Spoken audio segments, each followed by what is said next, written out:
this. So one of the questions that we did have was, are there people that benefit more from doing a DIY approach versus people that benefit more from just going and utilizing stylists? Yeah, probably. Well, first of all, everybody can't afford to come to somebody, you know. Totally. Very true. It's expensive. Which is why we started the podcast. And and also some people just don't like to be told what to do, you know. Every now and then I'll get somebody who comes in who really doesn't want my opinion. They don't really want what I have to say. They want me to agree with them. And so it's very rare because people usually aren't going to spend that much money. But there are people who are like that. So, you know, if you're so positive that you know what you are and you're just trying to do this, it's not going to help you very much to pay the money to go to somebody, but it's not going to really help you to do it yourself either if you already think you know what you are. But yeah, I think that's true because also when you're going to somebody for a professional analysis, part of it is it's a fast track, and some people are not quite ready for that. You know, like when we're working with people, it's always really important to me. We find out where they are, what their dreams are. They do all this stuff before they get to me. They send me all this stuff because I am trying to help them not just stay where they are, but move them forward. I talk about wardrobing your future. Like when you get to the point where we're actually working with the clothes in the stores, I'm dealing with what they need today, but also what they're going to need tomorrow that they don't even know. Yep. Right. You know, like one thing I try to always do if we can is put somebody in a really fancy dress, a gown if we can. I needed him last week. Yes, ma'am, you did. Yeah. No. Yes, ma'am.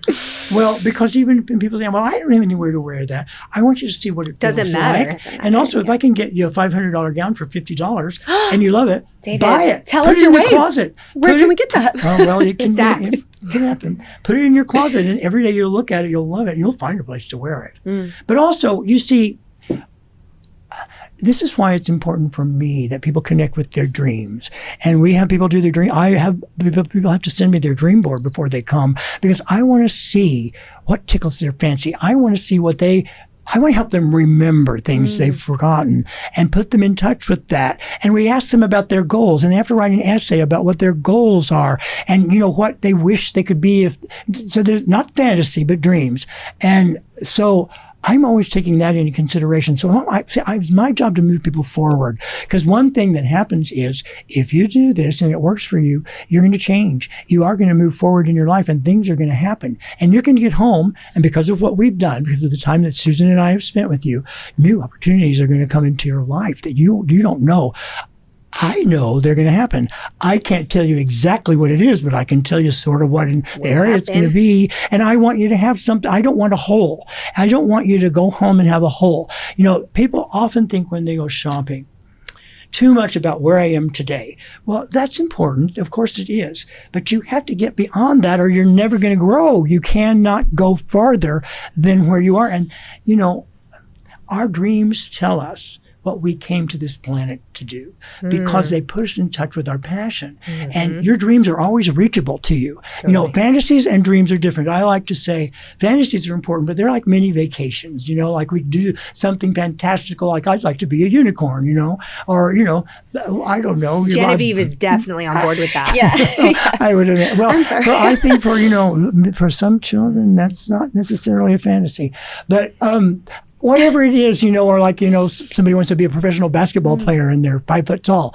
That they can fantasize about that. But a dream is something that connects you, that makes your heart sing. And, you know, you may have dreams of being a ballet dancer and you may never be a ballet dancer. But if you could be involved in a ballet company, you could be a benefactor. You could be on the board of a ballet company. You could bring ballet to your town. There's a million things you could do. You could write about ballet. That could lead you to your whole life. I mean, I'm the greatest example of this.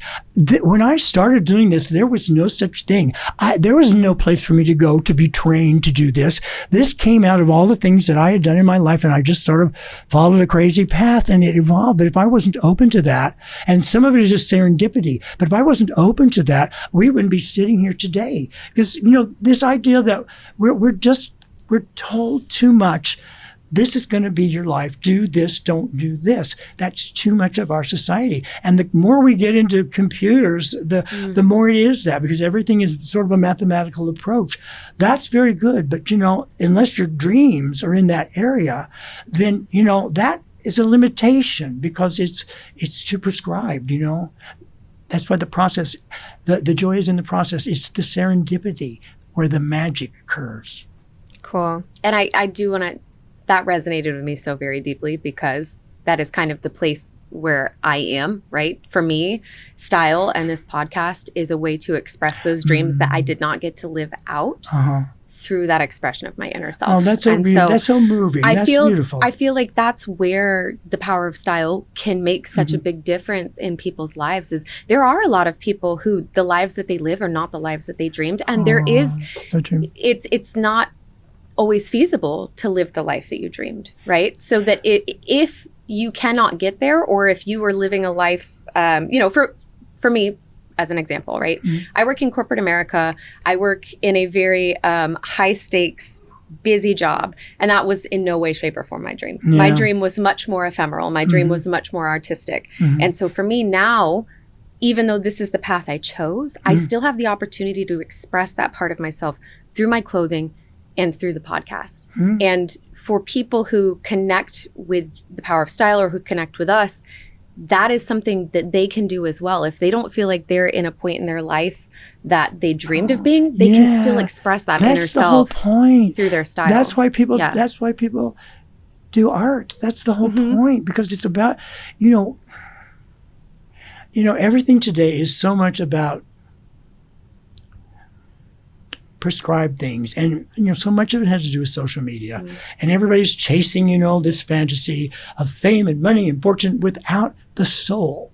And it is really, your life is about your soul. It's about soul expression. So style is the most immediate connection to your soul that there is.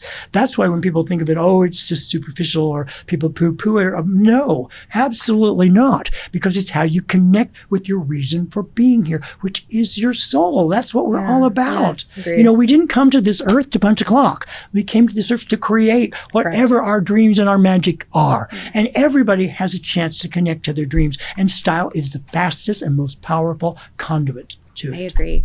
I agree. Wholeheartedly with that. I completely agree. And that's part of the reason why we have so many people on the planet that are just, in my opinion, so upset or that are on so many antidepressants is because there's a lot of people here that aren't creating. And I also just think they're so distracted by the fast pace of day-to-day life that they don't have the opportunity to take the time to connect with themselves. That's true. And express that. That's so true.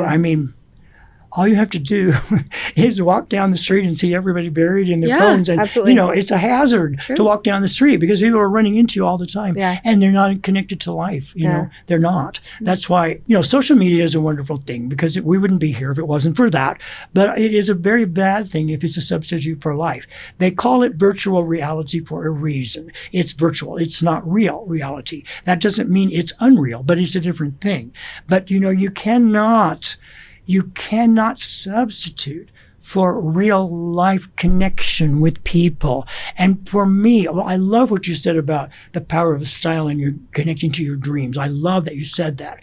To me, the power of style is about connecting with the other human beings and about what you do. Because what you do, like what you do with your podcast, or what you do when you just help someone dress beautifully and they walk down the street, they bring joy to everyone they come into contact with, and that person takes that energy and takes it to everybody they come in contact with, and every single time you do that, you've lifted the consciousness of the world, and it spreads like wildfire. Of course it does. It's like ripples in the pool. It can't stop. But that's that is the theory of relativity, Einstein, cause and effect. If I move my arm, space moves around it, and that action reverberates throughout the universe because everything is connected to everything else. And style is like this. It's like sort of ectoplasma between us, a visual ectoplasma. Oh, it's energy, really, of ectoplasma that connects us all. And it is the surest way. There's certain things that you can really get across to people. Beauty, music, color, those things resonate. You don't need language for them. You don't need intellect for them. I mean, you process through your, I don't want to say you don't need intellect. It's not intellectual. It's visceral, but it's universal, and it's really universal. And who knows what other planes are up there that are reacting to what we're doing right now. I'm sure there's many of them. I'm sure there are. A lot of them. It's so important, but that's love-based beauty, because if you come from that, like I want more than anything to share with people. I want to help people help themselves realize who they are and why they're here. Well, also practicing love-based beauty and communicating that to the people around you helps the people around you communicate it to themselves as well. And one thing and I don't know if I've ever told Blair this, so she knows that I work in corporate America. When I first went through the personal style journey and I started to dress more expressively, I started to wear brighter, more flamboyant things. I noticed after a few months of doing that, a lot of the women around me felt more comfortable expressing themselves as well. That's so true. And it did have a ripple effect. And I do think sometimes when you practice and communicate love-based beauty to others around you, you encourage them to do it too. It's so true. Yes. All right, I live on the Upper West Side. Susan and I live on the Upper West Side, which is the most casual neighborhood in the world. I mean, people roll out of bed, and it's like a very lovely, wonderful neighborhood. But, Susan and I dress. So which I love. So we want to meet Susan so bad. We want to meet Susan so bad. No, she's working on it. But what... Okay, so we've lived in this neighborhood for a long time. So we're known, obviously, for this. But you see, it's so funny because we see all these, especially older women, but even men too. Well, first of all, they come up to us and they tell us how they appreciate this, and now they tell us what they've been doing. But we notice like all these women, especially of a certain age, they all started wearing colors. They all started dressing more. And everybody says we upgraded the neighborhood. Elevated the neighborhood. That's the whole idea. That's what you do, or when we go to a restaurant, we dress, and they, first of all, you get much better tables when you do that. And you do. You're a VIP at the restaurant. But it makes people feel better. Yeah. You are raising, that's why the first game about the movies is really raising the bar, because it makes the world better. Anytime you make the world brighter and more lovely, you're making the world better. When I first started doing this, I literally looked at people and I said, look, I made one decision, and I wanted people to look at me and go, she looks like she's a good time.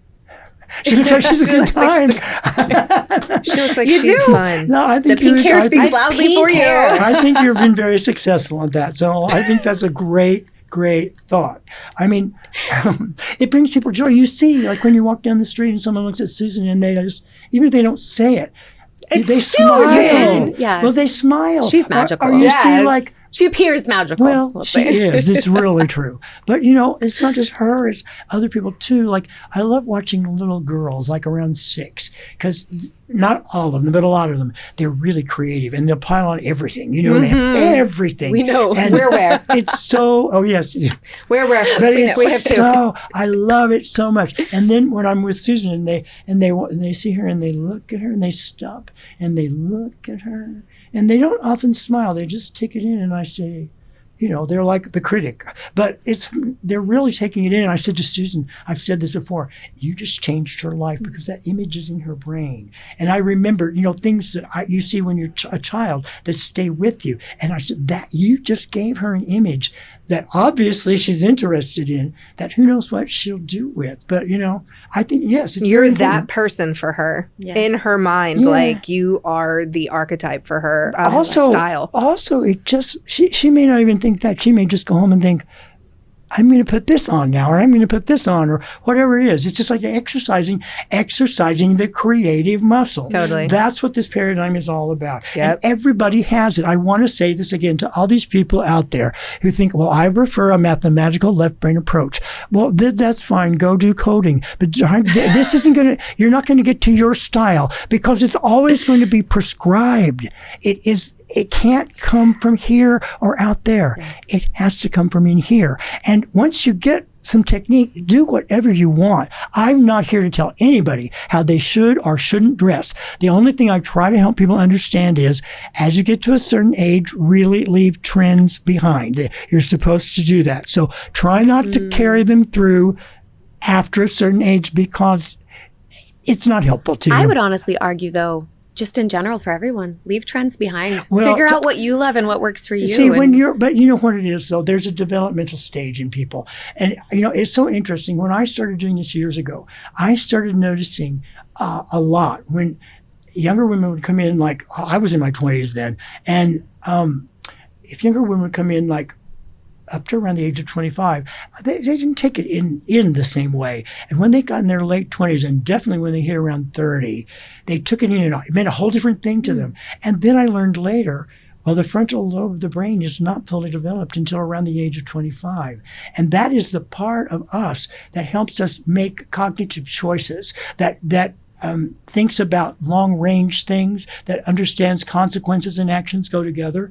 So then that makes perfect sense, because teenagers, you're just developing your sense of style, and you really are. I know some people might like to hear this, but in your early 20s, you're really in that mode. And a large part of it is you're trying to individuate from your family, but you're very connected to your peers. The one thing you don't want to look like is your parents or anybody older. And you think if you're 30, you're older. So, trends are going to be for that. And unfortunately, companies market to trends to children because they have disposable income. They don't have mortgages or kids or things like that. And, they'll buy like this stuff over, cheap stuff fast. So that's trend. But I think that's okay. I think that's good. I think you should experiment. I don't think that, what you do when you're very young is a lot of trial and error. And I know nobody could tell me what to do when I was that age. That's true. And I think of the things that I wore, very true. and I love them, and I'm very happy that I wore them. Wouldn't wear them now, but this was a disco age, so I had a lot of disco clothes. Do you have photos? Yeah. No, Yes. I never did. Okay, well, I'll tell you one. Liar. Okay, I had these black, I don't know what they were like. Not rayon, but something like that, high-waisted, very skinny pants. And I had a black sleeveless T-shirt with a glitter outline of Nefertiti's profile on it in Yes. Okay, I'm loving That that, sounds though. TR I am all loving day. that. And TR I all loved day. it. It was great. But I was also an actor, so I had those clothes, but I also had to be presentable in the way that was commercial, which was a very specific way then. Yeah. So I had a split, but I love those kinds of clothes. And, you do that, and that's good, and that's fine. But don't try. The problem is today, see, fashion, style, and trend are three different things to me. Yep. Style is really from the individual. It is how you create your own identity. It's how you express your own identity to the world. Okay, fashion is at its best art, and it reflects the times we live in at its best. Trend is about planned obsolescence. That's all it is. Yes. About making a buck, and it's geared towards young people. Today, unfortunately, because the design houses are all owned by these conglomerates, they've merged with a lot of trends. So you don't see, it's not that there aren't fantastic designers. There are. Some of them are so creative, but they're owned by these houses. So you don't have like an Yves Saint Laurent or Dior or Balenciaga or somebody who their own house is their own vision, and it's not subservient to the conglomerate. So it's emerging, but they are very different things, and you should think of them as different things. But Yes. anyway. And that's the exact reason why, just to piggyback off that's the exact reason why during fashion weeks now, you already have trend forecasting leading up to them so that people can identify ahead of time, this is what you're going to need to buy for that season. Then you know what was before that, okay? Rewind about, oh God, I hate to say it, but quite a long time ago. All right. There used to be, and I'm sure there's still some version of this. They had fashion forecasters that forecast 5 years in advance. And you had to spend quite a lot of money to belong to these, and all the houses belonged to them, and the mills all belonged to them. Of course. Because they had to do this so the mills could make the fabric. So they brought in books. They wanted me to join them, and I didn't have the money to do it or the reason to. But it showed me everything that was going to be, every what they called trend, but it was really what was going to be the next looks for the next 5 years. and they had swatches of fabrics. They had line drawings, like they had the safari. They had a safari thing. They had an animal thing. They had peasanty thing. They had all these different ideas, and it was what was going to be the next 5 years, and it was absolutely that. It's not that way anymore because everything is done in China. So that's part of why fabric has changed also, because starting with the stretch, but then also because of the way it's made, it's all very lightweight. Like silk is much different from how it used to be. Or if you don't live in New York, so you don't probably buy heavy coats in Houston. But if you try to buy a really good coat today, forget it. They're like felt. And, if you want a really good coat, you go vintage, because past the 90s, it's not going to be there. And the fabric is just different. It's changed. Yeah. Should we go ahead and hit listener questions? Sure. Yes. So we had a lot of listener I questions. can imagine. We had a lot of people who wanted to know things. shoot. So first, before we get into listener questions, thank you, David. I think Blair and I both, your system revolutionized the way that we see style for ourselves, but also style for other people. And I do think that your approach to style it's revolutionary. It is. Great. Actually, you know what? I have one question that I know that we did not put on here that I know a ton of people have about the book. Go for it. And I want David to be able to answer it so that people can actually hear. So one of the questions that we have had listeners ask so much, in which I think I know the answer to, but I want to hear yours, is the allowances. There are not many, like, quote unquote, rules about, like, this is where the pants need to hit and the shirts need to hit and the tights, like there was in Metamorphosis. I would love for you to explain to them why. Because the fabric is different. So that means it hangs differently. Like, okay, so I'll give you an example. The dramatic one of the illustrations in the book, the very first dramatic one, which is a yellow suit, very tailored, but it's kind of cropped. Okay, it's based on all the illustrations that we did. I wanted them to be very current, but I also wanted them to be classy. I didn't want them to be timeless. I didn't want them to be trendy. And we wanted to have we have a wide range of sizes, and it tells you all it says each one is a person. It gives you a description there, so you can read that description and relate it to the illustration.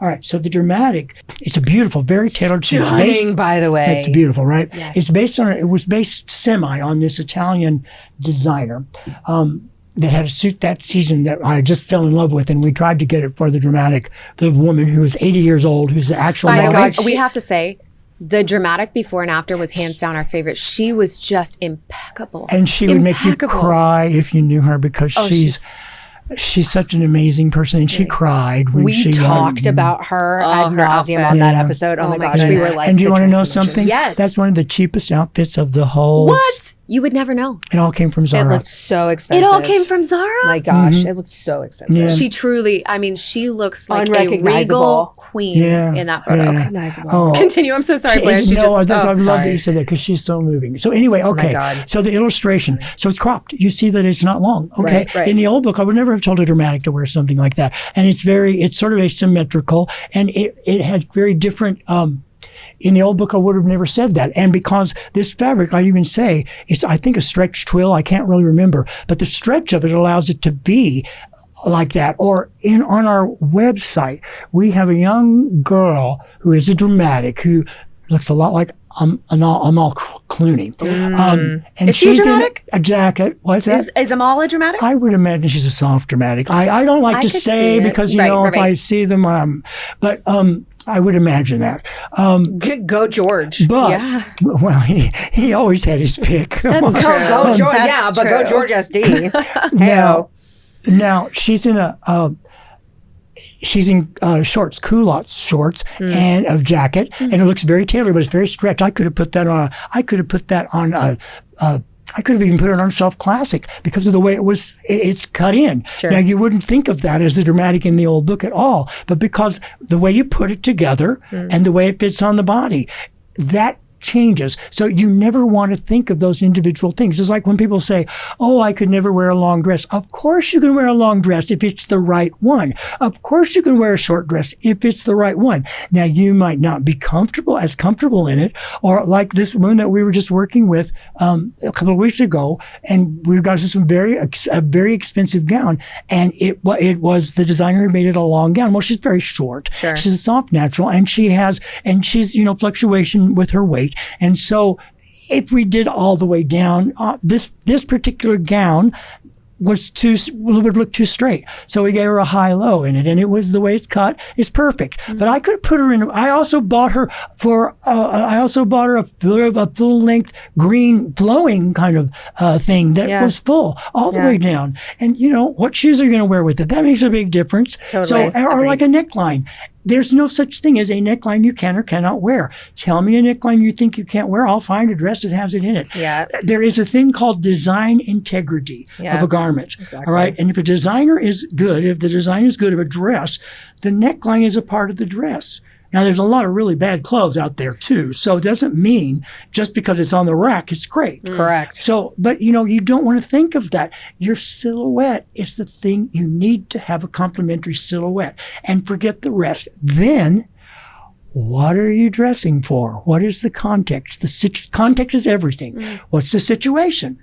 And what do you want out of this situation? Are you talking about a suit that you're going to be meeting, executive type people in? Are you talking about, a casual kind of thing that you're going to just throw on, to go out and about? I mean, it's a very different, depends, the situation is different. This is why I don't like capsule wardrobes, because when your colors and your lines, your clothes are correct. Okay. There is an interchangeable quality about them. We call it garanimals for adults. Garanimals for That's very cute. But a capsule wardrobe has one effect. And so let's say you work in an office. Okay, so you have like 5 pieces that interchange at your capsule wardrobe. But to people that you interact with, it has the same feeling. So number one, nobody looks at you going, oh, you're so practical, They just go, and here you are again, Yeah.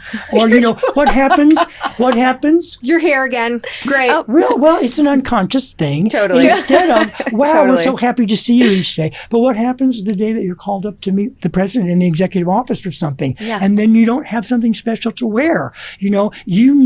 You need outfits for situations in your life. What you really want to do is understand what your situations are. Like in the part of the book where I talk about shopping, I give some examples of that, like how you would come up with like 3 days of things, or how you shop for these things. So instead of thinking how I'm going to make everything go together, think of what is the maximum impact that I want for each situation? And you don't need that many clothes. I'm not saying people should have, I live in New York. We have really limited closet space. Right. I'm not saying that, because when you're working in harmony with what's right for you, color-wise and style-wise, you end up with less things. You really do. Right. But you don't start out with less, because Right. that's starting out with a limitation. Right. Start unlimited. You can always bring things down. Well, Yes. I can hear everyone like watching this video and screaming at us and being like, but Blair, how do we know what to pick out for ourselves if we don't know what the allowance rules are? Well, If he's like, but it's just, if it's the fabric that's changed, like how do we figure out what the allowances are? that's why you go through the silhouette. That's why you're learning your silhouette. That's why it takes time to learn it. That's why you have to go through the whole process and understand, like, okay, you shop for your situation. Okay, so you are what I call a fiery out and flamboyant natural, let's say. All right, so you know talking that about you me? want, I'm just kidding. you know Dead you ass. want, Dead you know ass you want you. length It's you, and babe. width, okay? And that's fine. That's all you need to know. Then what's your situation? Okay, I've got a hot date. So you look for hot date clothes. So then you go to your colors, eliminate everything that's not there, look at anything that looks like it could be that way, take it into the dressing room and try it on. And you'll find things you didn't know that you could wear. That's why I started really working on trying to write a whole new way of working with this, because as I started working with clothes, this is years ago. I mean, I'm not using the things from the old book and just change. I changed that like in the 90s, because that's when clothes started to change. And I started seeing there's all these things out here. Let's put them on this person. And they're fabulous. And there's nothing like it used to be. Right.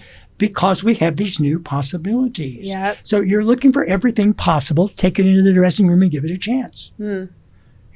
That's the point. But you see, you don't know what something looks like on the rack anyway today. True. That's the other thing. I mean, you look at a dress on the rack, like, okay, your producer has this really cute little outfit on. It's red. Yes, and call out Lauren! Is it a dress or is it two? It's a dress. It's a dress. It's a dress. And we love it on her so much. It's fabulous. But if I hang that, and it's fabulous for her. It is. But on the rack, it would look like nothing. I know, and most people would pass it by. But if she knows she needs the silhouette, and this would work on different people. It would work on, it's not just a type. Clothes don't have image identities. Right. People are image identities, because your image identity is just a description of where you are when you've gotten to that point on your journey. That's all it is. So you just have to change your way of thinking and think about possibilities. But also go into the store. Don't go into the store looking for an accommodation. Go in the store looking for your situation. Don't go, I mean, look, I'm not talking about people who do recreational shopping and just go into the store and, buy everything, and there are women that do that. Okay. Yes, I'm not saying there are people who if do that's that. what you want to do, okay, or not saying don't go browse. But when you need something, don't go in the store without a plan. What do you need it for? What is your situation? That's the most important thing. That's shopping. Shopping is not about accommodation. Shopping is about situation.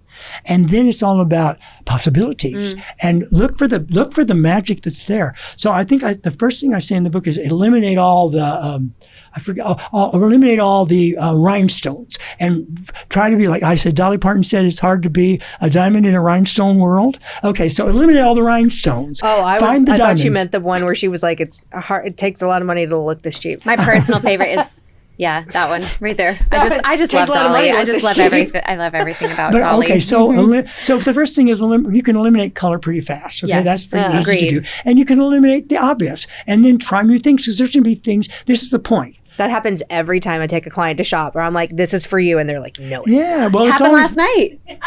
It happened last night. We took Lauren shopping. Well, but you see, She bought it, by the need- way. See, this is a really important part of what I believe in. Your life is about possibilities. Yes. Style is about possibilities. It's not about who you are. It's about who you can become. It's about your dreams. It's about fulfilling your soul. It's about your purpose. It's those things. Who you are today is a result of the things that you were yesterday.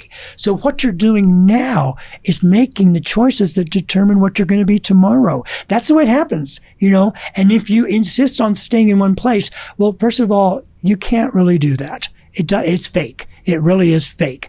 And that's why I think when people have a prescriptive approach to style, you can always tell, because it looks tight or they look like everybody else, And one good thing to do, if you want to give yourself a little mental check, is if you're with a group of women around your age, look around.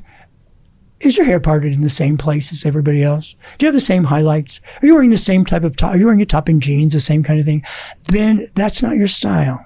And, you may like it, or you're used to it. It's what you're used to seeing. It's comfortable.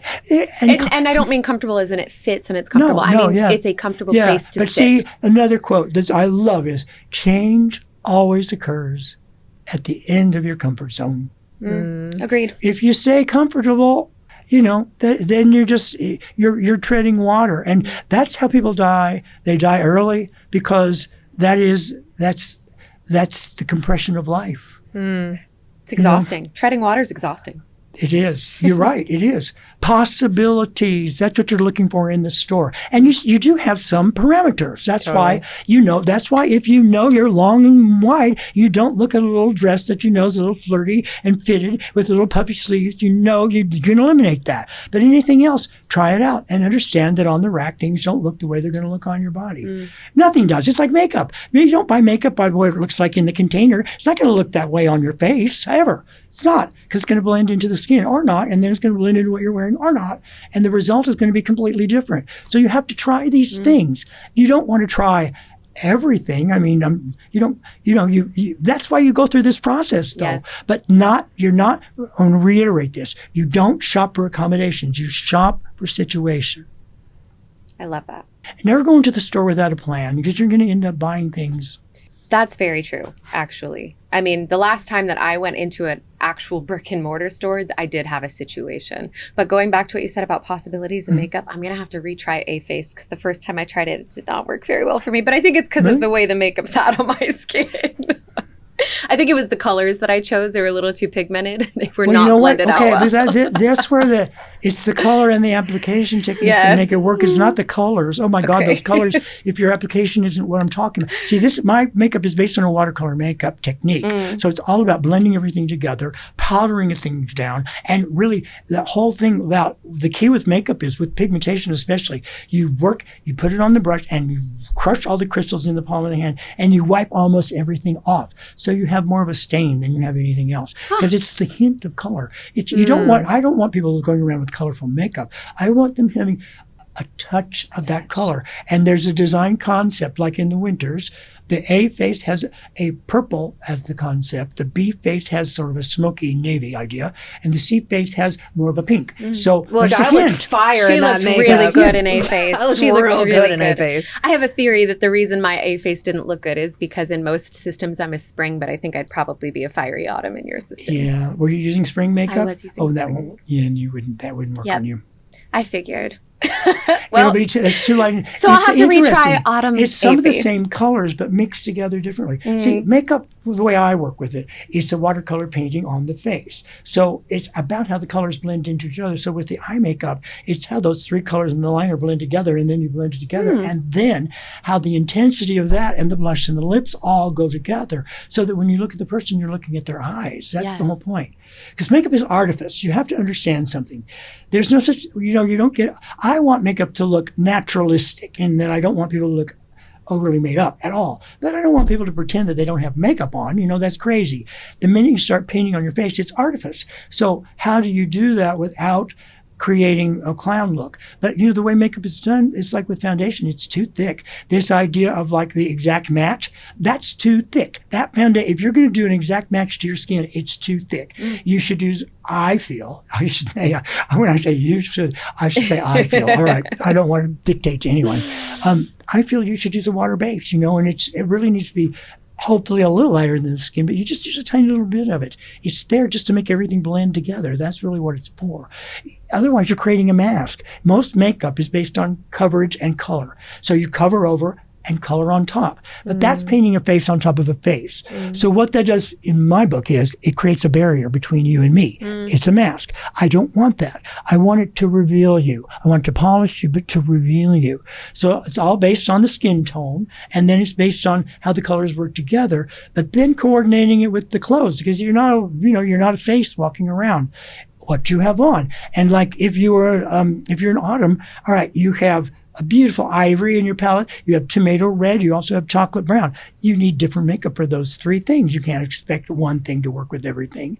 It doesn't do that, because when I see you, I'm not looking at your face. I'm looking at the whole picture. The surest way to make your makeup stand out is not to connect it to the clothes, to think somehow it just works. Like, in the 60s, everybody wore pale lips and heavy, heavy eyes, thinking that brought out their eyes.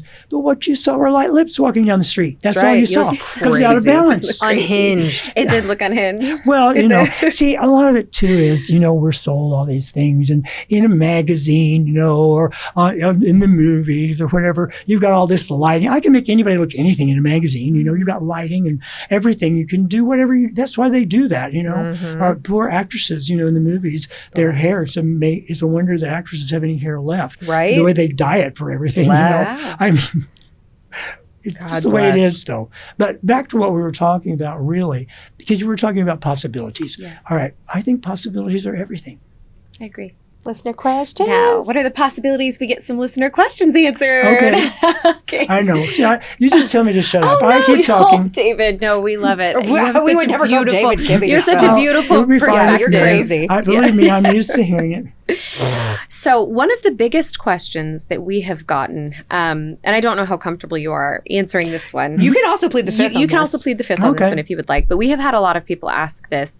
So there's a portion of the book where you do talk about seeing trained image consultants or seeing people who are certified in your system. And so one of the questions that we have gotten across the board resoundingly is, do you plan to train selected people in your method beyond the book so that your work can continue on? Yes, and absolutely. But it's a big deal to do that. That's like, I know it sounds like, oh, why don't you just train some people? Or why don't you just write a book? Or why don't you don't know what it goes into that. Because if I do that, then I have to, first of all, to train people in what I want them to do is a tricky thing.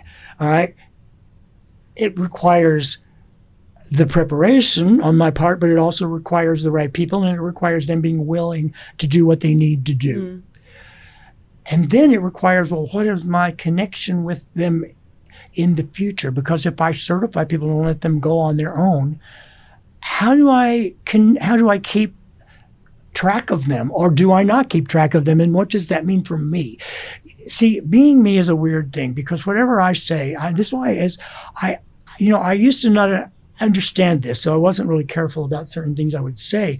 People will pick a phrase that I've said in context of something and take it out of context, and then all over the internet there's this rule, or I've changed my mind, or this or that. Training people is a hard thing to do, but yes, absolutely. Years ago I started to train a couple of people, and they wouldn't stay long enough to really be trained properly. So it's a hard thing to do, but absolutely. But, there's only one of me, and I have, a lot of things to do. And like with the book, it took 3 years really to do this book. It's a huge deal to do a book like this. And people don't understand, because a lot of people self-publish books today, which is a different type of a thing. And that's good. If they feel like they want to do that and they can do that, it's fine. But to do a book like this, that you're dealing with a company and that they're investing a huge amount of money in, and that we're going to do like photos, illustrations. I mean, the illustrations of this book. Okay. Which were beautiful, by the way. The illustrations are hand-painted. beautiful. We had the most fabulous artist in India who did them. Wow. And Susan and I came up with the designs. And we do want to say, I'm so sorry to interrupt. We want to say thank you so much for making the drawings and the illustration as diverse as they are. Beautiful. That's so important to me. Yes. I'm so glad you said that, because people still criticize it like as if we haven't done that. Yes. And I'm like, you don't know how hard we did that, and how hard it was to get that, to get those details in the illustrations. They are so detailed. If you take time and look at them, first of all, if you read the description, it tells you what you're looking at. So you understand each person is an individual. That is not saying every dramatic should look like this person. This is saying this individual who's this height, who is this. Sometimes it says maybe an age, but it's obvious. They're younger, they're older. It's obvious. And then it describes the fabric, and exactly so you can see as much as you can how this would be pertaining to an individual like this. We love the diversity in the book. Thank you so much. It was very obvious. It was really, really difficult to do, because to get the tones right, and then with women of color, so that they don't all look like they're the same season or something like that, but we have fabulous artists. So Susan and I came up with the designs, and then we found this artist. It was just, we searched forever, and we looked at people that are very established and all over the world, which you can do now, but we found this fabulous man in India. His name is Chandan Mohanty, and I want to give him so much credit. But then once Susan and I came up with the design, we had to translate it to him, and Susan would be on the phone with him in India, and because of the time change, it would be like 5 o'clock in the morning here, doing all the details, redoing them, because everything is so specific. The jewelry, the makeup, everything, the fabric, how he got the textures of the clothes and the fabric. They're so specific. And, he had the artistry to do it, and Susan had the patience, and Susan is the best person in detail there is. The fortitude to keep him moving forward and to be exact. So it's a huge thing to do that. I mean, that was its own thing. The before and afters, that's huge to find the different people. Okay, I did the pictures first because I knew it was set the tone of the book. And I knew that we wanted to cover as much diversity as we could. So we have sizes from the smallest sizes, like an extra, extra small, and she's 16. And the largest would be like a woman's one size, which is like around a 22. So, and I've got to deal with real people. They aren't like figments of my imagination. We've got to have people that are willing to do it. I want age ranges. I want to have as many different backgrounds as we can. I want all the colorations. It's a complicated thing. And then I, again, want the clothes not to date. I want them to be timeless. So everything that we picked, we went to get things that were right on the runway at that season. Every single thing. I mean, a lot of them came from Alice and Olivia, I just love that for certain people. A&O is beautiful. It's for our gamines. All the gamines love A&O. They're really great. But a lot of other people too. There's a lot of things there, but they're very youthful, but they're fun. And so that was all really important to me. But, it's a big, big deal to do that kind of thing. So that took and then the writing of the book itself, was a whole other thing. So doing these things, I'm sorry, I'm going on and on about this, but back to the idea of training. Yes, absolutely. I'm training people, and the wheels are turning now. So I hope it will be in the near future. I think that would be really beautiful because there's a lot of people that love your work, and it's been revolutionary for a lot of people. Thank you. Mm-hmm. And I think being able to continue that on and spread that love to as many people as absolutely. possible. No, I really it's a want that. wonderful thing. So we have two questions that kind of work together hand in hand. Mm-hmm. We had a lot of questions about vertical and petite. Mm-hmm.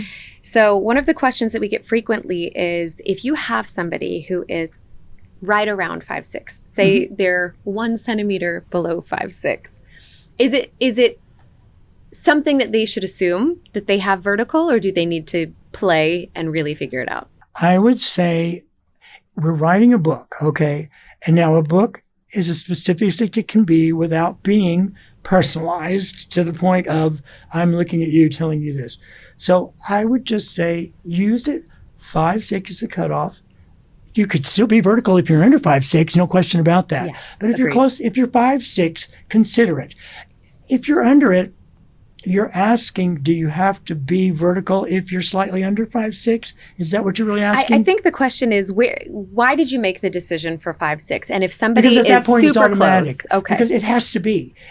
And that it just has to be. And it doesn't have, a lot of people say, well, in my country, we're taller. It has nothing to do with how tall anybody is. It has nothing to do with how tall you look. It has nothing to do with anything like that. It has to do with 5'6" is a literal amount of fabric. Mm. So if you have that amount of fabric to be anything else, you would have to to be anything, to not have vertical as your dominant. It's not possible because the eye is going to go like this. It's just that long. That's all that it is. So if you are at 5'6", you have that. You can't not. It's not possible. No matter what else is there or not, it's going to be there. Because so the difference between what ends up being a soft romantic and a theatrical romantic, because they both have, let's see if that's going to really make sense.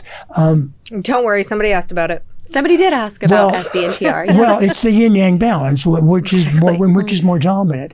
Let me see if I can give you an example. I'll come back and answer that. And we were narrow versus double curve. Yeah, well, let me come back and answer that. I'm trying to think of, to address that idea of vertical. See, it's about the eye traveling. Okay, that's the silhouette. We're talking about that, which then morphs into how the clothes drape or hang on your sculpture. Mm. So if you have to have vertical as a dominant, you might be very curvy, but if you have vertical, you might be super, super curvy. you might have real big curves. But if you have the vertical, it has to be accommodated. You can't not do that.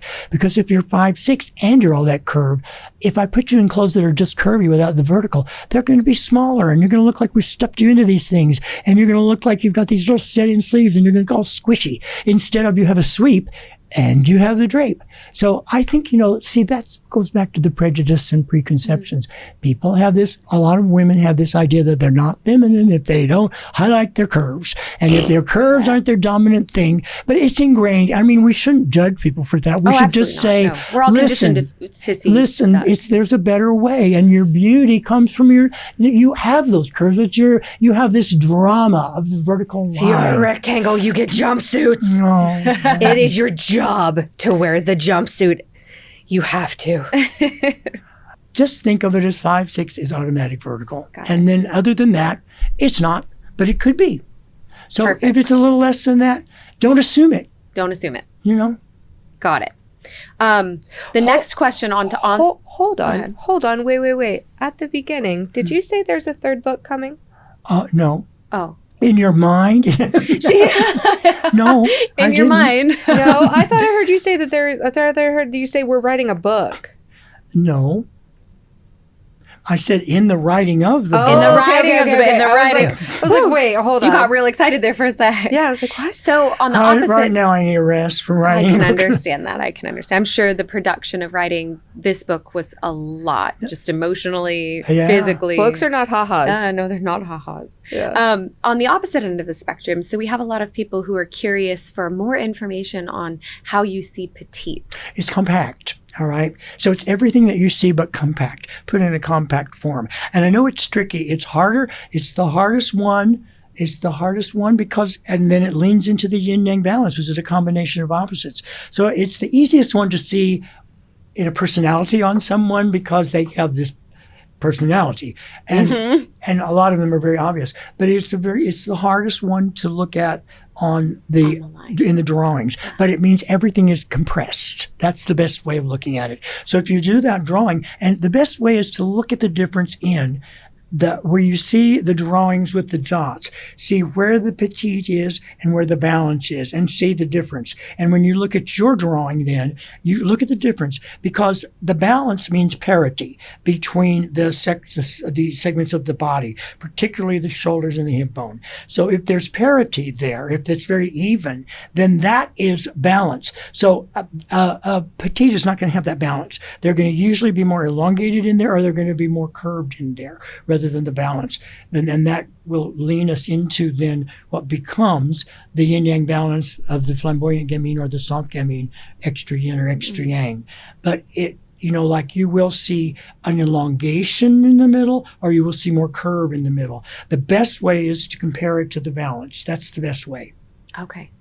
Good to know. I think that hopefully will give clarity to some people. And I just want to say, I sympathize, empathize, feel for people struggling with that, because it's a little bit harder to be so clear about.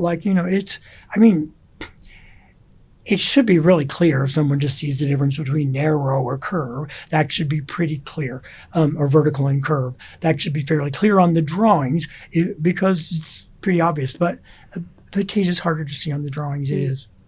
Well, a lot of people will be like, "Oh, you're short," and the way that I explained to them is like, "No, but if you are short, you can consider it, because you can't be petite and be tall. You can't. So, sometimes it's a process of elimination. Right. It really is. So, it's a good thing to do. Eliminate what like I say about shopping, eliminate all the garbage before you get to the diamonds. Eliminate all the things you can't be. Yes. Or like if you're working with the season, eliminate the things you can't be, and then narrow it down. Narrowing it down is a helpful thing. And I think that's probably the struggle that our petite types have, is that for vertical types, it's so easy for us, right? Oh, we're above 5'6". Okay, there's only 3 things we could be. Yeah. Let's play with that. Yeah. But for our petite types, there's 3 types that you're probably not, but you could also be them. But also then what we want to think about is that it's not, don't connect your line drawing directly to your image identity. Don't do that. Everybody's looking for a shortcut, and they think, Yes. well, it looks like, of course, because it's going to end up being the same thing. It's not. It's part of it. But if you leave out the yin yang balance, you've left out the inner part of the person, which is an energy, and it's not something you can quantify. That's why I don't like to give names to people's inner selves, because it's ephemeral. But if you talk about the yin yang balance, if you know you are an extreme sharp yang, that activates that other part of yourself that we're talking about. Like when I talk about the artist way or whatever you want to call it, it gives you depth. Without that, it's a shell, and it isn't really right. Then it becomes more prescriptive, and it isn't like that. It's an unfolding process. Mm-hmm. So it is your yin yang balance that determines your image identity. Now, what helps you get to your yin yang balance? One of the things is your line sketch, your personal line sketch. That helps you get there. But don't skip over steps. I know people always, it's social media too. Everything's instantaneous. But it's not. Don't skip over the steps. You can't get to your style. You can't get to even one beautiful look, if you want to call it that, by skipping the steps, because it's the steps that give you the technique to create that. I go back to my piano training. That sort of was where I began everything, and I was really fortunate to have a great teacher. But I was thinking about this, because how people always want to get to the result, and they want to skip over the steps.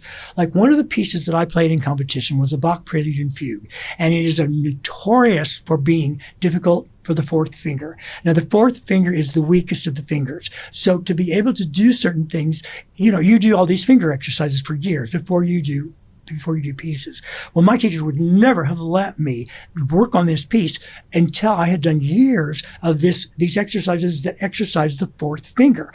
I couldn't play this Prelude and Fugue, which I did in competitions really successfully, but I could never have done it if I hadn't had the years of doing the finger exercises. You can't get to your style. You can't get to a really cohesive look without going through all the pieces of the process, which is not lists of do's and don'ts.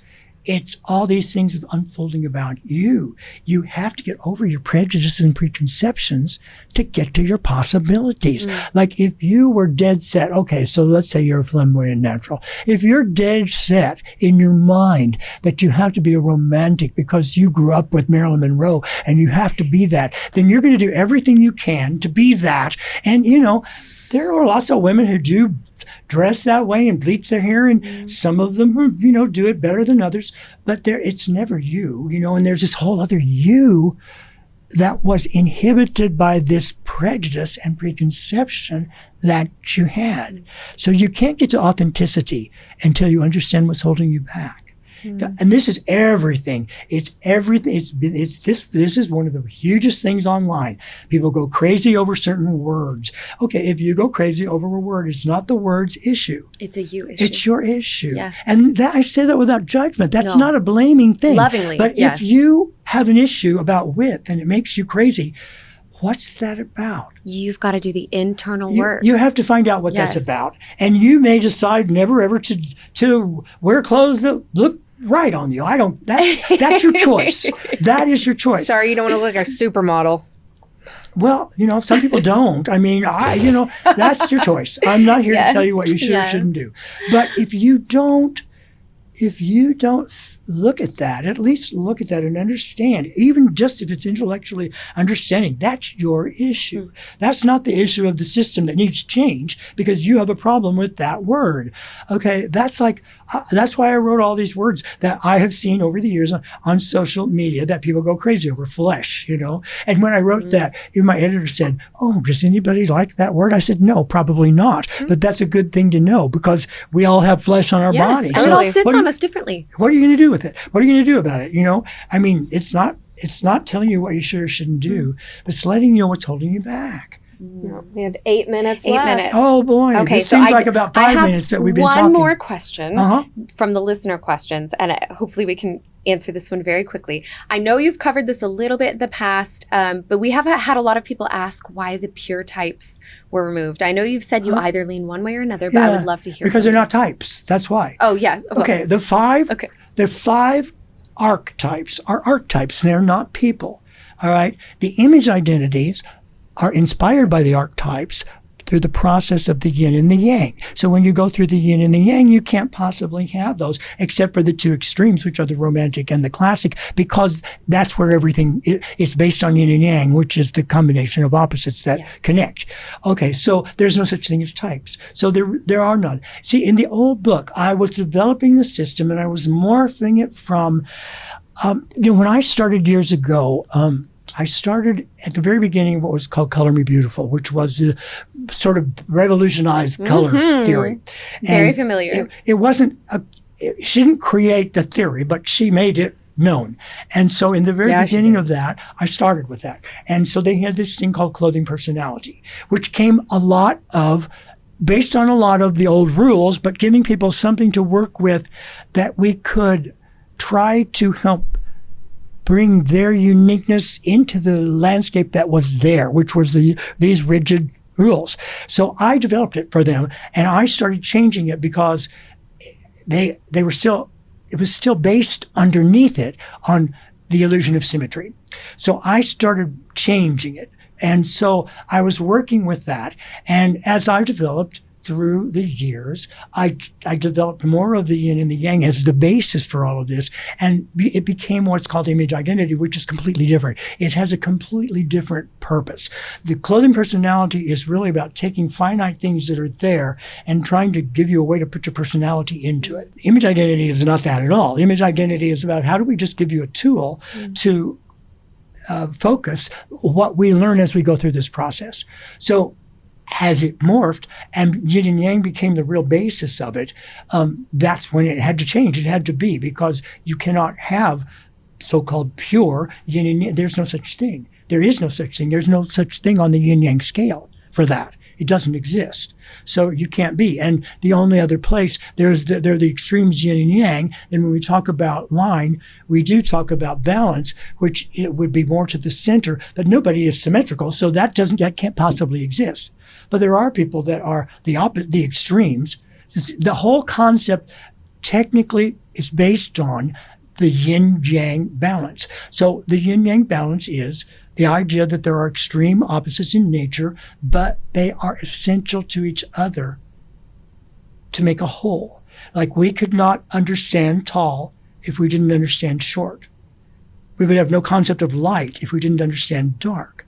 They have to go. That is Earth. Earth's based on contrast. So it's that connection of the contrast that's important. So for me, that was really important. The reason I started exploring it was to get people out of judgment. The idea that dramatics are yang are masculine and romantics are feminine, or that using those terms, which people always use, there's too much judgment involved in it. And if you're yin and yang, they're both essential. It's not just that they're beautiful, they're essential. So it says you're essential. So your place on the yin-yang scale is essential. So it's your place on the yin-yang scale. There's no such thing as a pure type. It doesn't exist. So that's it just doesn't exist, because if you go back to the yin-yang balance and your line, that's going to take you to your yin-yang balance. There is no place for anything other than that. Incredible. I think that answered the question. Well, you see, that's again a prescriptive approach, saying a natural is supposed to look like a certain thing.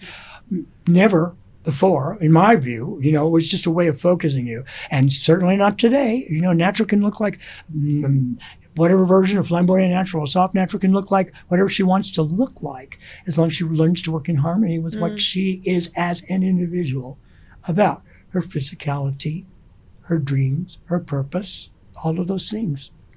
Her soul. David, this has been so incredible. Thank you This has so been. Well, thank so you. much. I feel like we just started talking. I I know. I can't believe it's been 2 hours. How has it been 2 hours? It's been incredible. And we have so much more that we would just love to explore. But I know. There's so much more that we could actually talk about. Well, you'll just stay here for a couple of weeks and, Yeah, exactly. We'll just We wish. We'll live here in this podcast studio. I wish I could bring my children and we could just live in a studio apartment up here and forever. This is such a beautiful setting, too. Thank you for coming and doing this here. It's so beautiful. Thank so you. beautifully done. Thank you. Gorgeous. And we just, number one, I want to say thank you for the love and the work that you have poured into helping people love themselves. Oh, thank you I so think much. that, I say that your system has been revolutionary for a lot of people, but it truly has. Thank you so It truly much. has That means been. so much to me. Yes. Thank you. Yeah, absolutely. And clearly it's what I do. for my life. It's who you are. Yeah, Yeah. literally. It's who I am as a human being, but it's who I am to bring in my life. So thank you so much. You guys, you can absolutely buy David's book, not only in a physical copy. Which is beautiful, by the way. So, oh my gosh, you guys, this book is the Art Deco on the outside, the hard copy of the book, all of the beautiful photographs, all of the watercolors, everything inside, absolutely stunning. But you can buy a digital version as well. And David, where all can everyone get it? Like, they can obviously get it on Amazon, but where can they buy it? Wherever, Everywhere? And, Anywhere there. most everything is online anyway. There's Yes. Barnes & Noble, there's a thrift book, there's all the, it's everywhere. Show the people the dramatic. Oh Show my the people the God. dramatic. Reveals. So beautiful. But also just, truly, you can see how much love and time you have put into this book and taking the strictly Kibbe exercises and boiling them down into the format that they're in now. And just... And she's 80. She was 80 years old. I when can't we did believe this. she's 80. Yeah. Yeah. The youngest one was 16 and the older one was 80. My gosh, absolutely incredible. Y'all, Incredible. David Kibbe's Power of Style. Thank you so much, David. Thank you, Thank David. you. You're Oh, the God, best. so much love. Thank you.